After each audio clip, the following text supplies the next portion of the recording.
Alhamdulillah, alhamdulillahilladzi hadana li hadza wa ma kunna linahtadiya laula an hadanallah. Asyhadu an la ilaha illallah wahdahu la syarikalah wa asyhadu anna Muhammadan abduhu wa rasuluhu alladzi la nabiyya ba'dah. Allahumma shalli wa sallim ala hadzal nabiyil karim habibina wa syafi'ina wa maulana Muhammadin wa ala alihi wa sahbihi ajma'in, amma ba'du. Faya ibadallah ittaqullaha haqqa tuqatih wa la tamutunna illa wa antum muslimun. Qala Allah ta'ala fi kitabihil karim wa huwa asdaqul qailin. A'udzu billahi minasyaitonir rajim. Bismillahirrahmanirrahim. Innama ya'muru masajidallahi man amana billahi wal yawmil akhir wa aqamas salata wa ataz zakata wa lam yakhsha illallah fa'asa ulaika ay yakunu minal muhtadin. Shadaqallahul azim wa sadaqa rasulun nabiyyu habibul karim wa nahnu ala dzalika minasyahidin wa syakirin walhamdulillahi rabbil alamin.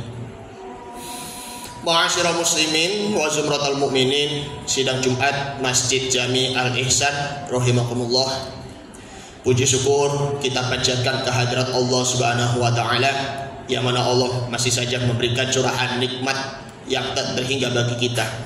Nikmat iman, nikmat Islam maupun nikmat sehat walafiat, sehingga kita bisa bertemu kembali bersama-sama untuk menunaikan ibadah salat Jumat berjamaah. Mudah-mudahan di bulan Muharram ini yang telah kita kerjakan, baik itu puasa Tasu'a hari ke-9 maupun puasa Asyura hari ke-10 di bulan Muharram, insya Allah diterima dan dilipat gandakan oleh Allah Subhanahu wa ta'ala. Amin ya rabbal alamin. Salawat dan salam marilah kita sanjungkan kepada suri tauladan kita Nabi Muhammad sallallahu alaihi wasallam serta keluarganya, para sahabatnya, dan juga kepada para pengikut-pengikutnya, sehingga kita akan mendapatkan syafaat di hari kiamat nanti. Amin ya rabbal alamin. Sebelum Al-Fakir menyampaikan khutbah, Al-Fakir memberikan wasiat kepada diri pribadi dan umumnya kepada para jamaah. Mari sama-sama kita tingkatkan kualitas iman dan takwa kita, dan tingkatkan ibadah kita di jalannya Allah Subhanahu wa ta'ala, agar senantiasa kita menjalankan ibadah dengan sepenuh hati, dengan penuh keikhlasan. Ma'asyiral muslimin wa zumratal mukminin rahimakumullah. Al-Fakir akan menyampaikan tema yang sangat menarik bagi kita semuanya, yaitu 3 amalan peredam bencana. 3 amalan peredam bencana sebagaimana tertera di dalam hadis qudsi.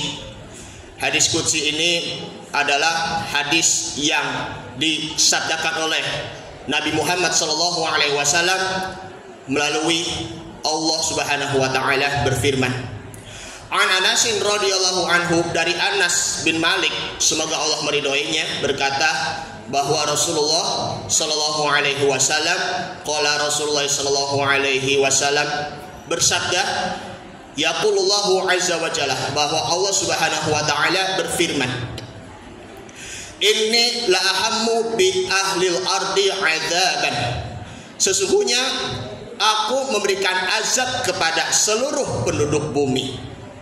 Fa idza nazartu, jikalau aku melihat ila umari buyuti, melihat orang-orang yang memakmurkan, mencintai buyuti, rumah-rumahku, dalam arti adalah masjid, wal mahabbatu fihi, dan saling mencintai karenaku, kemudian wal maghfiratu bil ashari, dan mereka meminta ampun pada di waktu sepertiga malam, pada di waktu sahur, maka Allah Subhanahu wa taala baitu anhum, maka Allah menjauhkan mereka dari bencana. Tiga hal ini, memakmurkan masjid, mencintai karena Allah, mencintai sesama muslim tentunya, lalu beristighfar kepada Allah Subhanahu wa taala pada di waktu tahajud, di situ itu dapat melindungi kita dari berbagai macam bencana. Yang pertama adalah masjid. Ada suatu kisah di era Rasulullah SAW, seorang nenek yang sudah tua yang bernama Ummu Mahjan. Beliau adalah tukang sapu Masjid Nabawi. Beliau adalah orang yang sangat dicintai dan sangat dihormati Nabi Muhammad SAW. Setiap hari rutin beliau membersihkan masjidnya Nabi Muhammad SAW, Masjid Nabawi sebutannya. Nah, ketika Ummu Mahjan meninggal, Nabi Muhammad SAW beliau ingin bertanya kepada para sahabat, di mana Ummu Mahjan itu? Ummu Mahjan sudah wafat, wahai Rasulullah. Kenapa engkau tidak memberitahu kepadaku?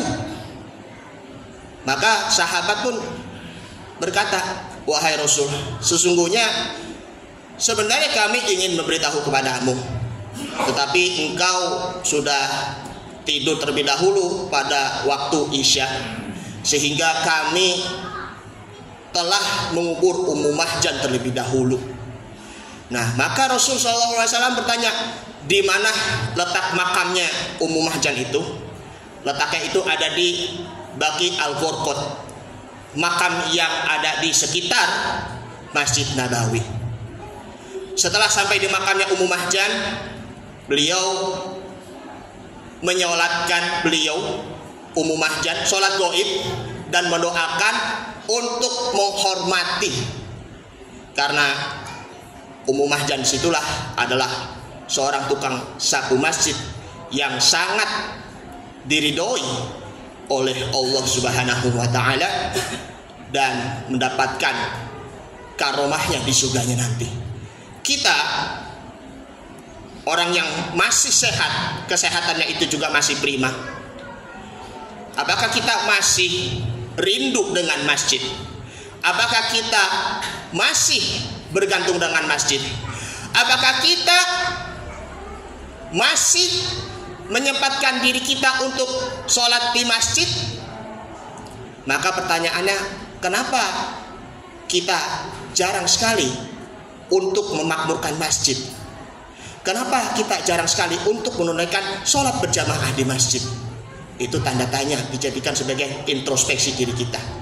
Karena itu sabda Nabi Muhammad SAW, salah satu 7 golongan ahli surga yaitu rajulun mu'allaqun ilal masjid, seseorang yang bergantung, yang sangat mencintai dengan masjid pula. Makanya jangan ragu untuk kembali lagi ke masjid, jangan malu-malu untuk hadir kajian-kajian di masjid, jangan malu-malu untuk mengikuti program-program takmir masjid atau dikata lain program-program DKM. Karena kalau kita selalu hadir di masjid, baik itu dari ibadahnya maupun juga kegiatannya, maka insya Allah kita bisa akan saling kenal mengenal. Apalagi buat adik-adik yang Al-Fakir cintai, luangkan waktu ke masjid di waktu kecil, maka syukur-syukur ketika sudah dewasa nanti, maka kalian tetap gemar pergi ke masjid. Sesibuk-sibuk apapun pekerjaan kita, secapek-capek apapun aktivitas-aktivitas kita, jangan lupa pergi ke masjid. Tidak ada alasan bahwa tidak sempat sholat subuh di masjid karena ketiduran, tidak sempat sholat zuhur ataupun sholat asar di masjid karena masih ada pekerjaan, tidak sempat sholat maghrib di masjid dengan alasan berada di jalan pulang, tidak sempat sholat isya di masjid alasannya capek baru sampai di rumah. Itu dapat menurunkan semangat kita untuk bertakarub kepada Allah melalui beribadah di masjid. Yang kedua yaitu kita saling mencintai karena Allah Subhanahu wa ta'ala. Wal mahabbatu fi, karenaku, kata Allah Subhanahu wa ta'ala. Zaman sekarang di modern ini, zaman modern, kita bisa memaaf-maafkan, bisa melalui dari Facebook maupun juga dari WhatsApp. Contoh dalam kalimatnya, wahai fulan, maafkan saya, selama ini saya berbuat salah kepadamu, berbuat jahat kepadamu, menzolimimu selama ini. Tetapi yang bersangkutannya itu tidak mau menjawab. Nah, tetapi yang bersangkutan itu walaupun tidak menjawab di jawaban di chat, di WhatsApp ataupun di Facebook, jangan merasa kecewa. Kenapa demikian? Kalau kita kecewa dalam pemaafan, maka hilanglah pahala kita, sia-sialah pahala kebaikan kita. Maka dari itu kita berusaha untuk minta maaf ataupun memaafkan dengan penuh tulus dan ikhlas. Urusan dimaafkan ataupun tidak, itu hanya kita bertawakal, kita berserah diri kepada Allah Subhanahu wa ta'ala. Karena itu fa'fu amman zolamaka, hendaklah engkau memaafkan kepada orang yang menzolimimu.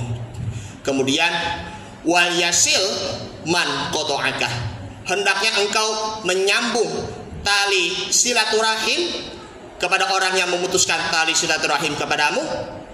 Dan fal yu'ti man haramaka, dan hendaknya memberikan hadiah yang terbaik, sesuatu yang terbaik kepada orang yang tidak memberikan hadiah yang terbaik kepadamu.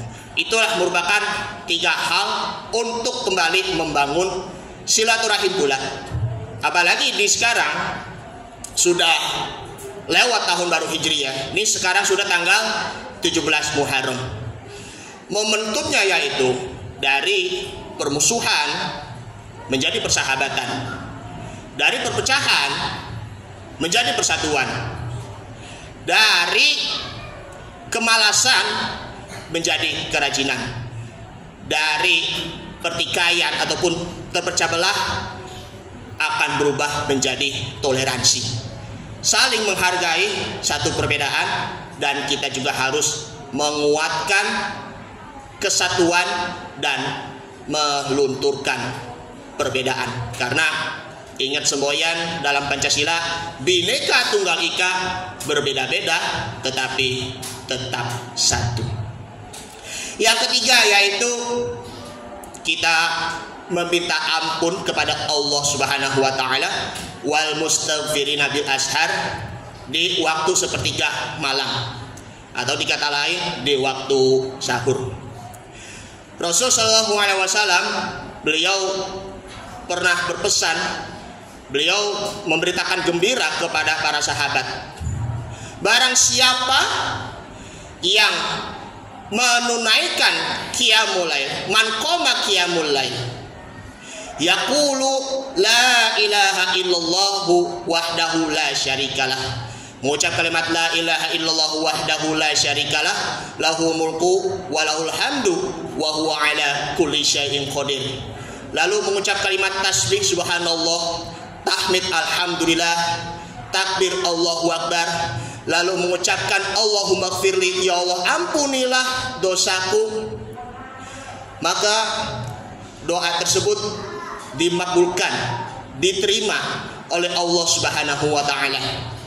Summa yatawaddo wa yusolli fayuqbalus sholah. Kemudian ia berwudu dan juga menunaikan sholat, maka sholatnya itu diterima. Karena itu kita perlu tingkatkan lagi untuk mengupgrade dan mengupdate, mengembangkan dan memperbaharui tahajud kita. Dari tadinya yang tahajudnya cuma hanya sehari, bisa juga berubah menjadi 3 hari. Dari tadinya 5 hari bisa menjadi 7 hari. Dari tadinya 7 hari, syukur-syukur bisa kita rutinkan setiap hari. Karena dengan menunaikan ibadah tahajud di sini, maka asa ayyab'asaka rabbuka maqaman mahmudah. Mudah-mudahan Allah Subhanahu wa taala akan meninggikan derajatnya ke tempat yang terpuji. Para mufasir mengatakan maqaman mahmudah di situ merupakan adalah surga. Mudah-mudahan kita akan selalu menjadi ahli tahajud dan mendapatkan karomahnya di sepertiga malam dan mendapatkan pahalanya dari dunia dan seisinya. Amin ya rabbal alamin. Ma'asyiral muslimin wa zumratal mu'minin rahimakumullah. Dari penjelasan-penjelasan di atas, yaitu mari kita kembali lagi untuk gemblengkan diri kita sendiri dan keluarga, ajak keluarga, anak-anak untuk sholat berjamaah di masjid. Lalu juga saling mencintai dengan tulus dan ikhlas karena Allah Subhanahu wa taala. Cintai karena Allah, sayangi karena Allah. Karena itu irhamu man fil ardi farhamu fis sana. Cintailah seseorang ataupun makhluk hidup yang ada di bumi ini, maka Allah taala akan merahmati kita nanti dari langit nanti. Cintai bumi, maka langit akan mencintai kita. Dan setelah itu, mari kita terus untuk bermunajat dan bertakarub, beristighfar di waktu tahajud agar kita diampuni dan dimaafkan segala kesalahan-kesalahannya oleh Allah Subhanahu wa taala. Amin ya rabbal alamin. Ini saja yang Al-Fakir sampaikan, mudah-mudahan bermanfaat. Barakallahu wa lakum fil Qur'anil Karim wa nafa'ani wa iyyakum fihi minal ayati wa dzikril hakim wa taqabbala minni wa minkum tilawatahu innahu huwas samiul alim. Aqulu qouli hadza fastaghfirullahal azim li wa lakum wa lisairil muslimina wal muslimat wal mu'minina wal mu'minat fastaghfiru innahu huwal ghafurur rahim. Allahumma shalli ala sayyidina Muhammad wa ala ali sayyidina Muhammad. Allahumma shalli wa sallim alaihi. Alhamdulillah, alhamdulillahilladzi amarna bil ittihadi wal i'tisami bihablillahil matin. Asyhadu an la ilaha illallah wahdahu la syarika lah, iyyahu na'budu wa iyyahu nasta'in. Wa asyhadu anna sayyidana wa nabiyyana Muhammadan 'abduhu wa rasuluhu al-mab'uts rahmatan lil alamin. Allahumma shalli wa sallim ala hadzal nabiyil karim wa ala alihi wa sahbihi wa man tabi'ahum bi ihsanin ila yaumiddin. Amma ba'du, faya ibadallah ittaqullaha mastata'tum wasari'u ila maghfirati rabbil alamin wa'lamu anna Allah ta'ala amarakum bada'a binafsihi wasanna bimalaikatil musabbihati biqudsi faqala ta'ala innallaha wa malaikatahu yusalluna 'alan nabi ya ayyuhalladzina amanu sallu 'alaihi wa sallimu taslima Allahumma shalli wa sallim 'ala sayyidina Muhammad wa 'ala alihi sayyidina Muhammad kama shallaita 'ala sayyidina Ibrahim wa 'ala ali sayyidina Ibrahim wa barik 'ala sayyidina Muhammad wa 'ala ali sayyidina Muhammad kama barakta 'ala sayyidina Ibrahim wa 'ala ali sayyidina Ibrahim fil 'alamin innaka Hamidum Majid warḍallahu 'ala arba'atil khulafa'ir rasyidin Abi Bakri wa Umar wa Utsman wa Ali wa ala baqiyati sahabati wa tabi'it tabi'ani wa man tabi'ahum bi ihsan ila yaumiddin wa alaina ma'hum bi rahmatika ya arhamar rahimin Allahumma ighfir lil mu'minina wal mu'minat wal muslimina wal muslimat al ahya'i minhum wal amwat innaka sami'un qaribun mujibud da'wah wa ya qadiyal hajat Allahumma ij'alna ahlat tahajjud Allahumma ij'alna ahlat tahajjud Allahumma ij'alna ahlat tahajjud Allahumma ighfir lana dhunubana wa liwalidina warhamhum kama rabbawna shighara Rabbi anzilni munzalan mubarakan wa anta khairum munzilin Rabbana atina fid dunya hasanah wa fil akhirati hasanatan wa qina adzaban nar Ibadallah innallaha ya'murukum bil adli wal ihsan wa ita'i dzil qurba wa yanha 'anil fahsya'i wal munkari wal baghi ya'izukum la'allakum tadhakkarun wa la dzikrullahi akbar aqimis shalah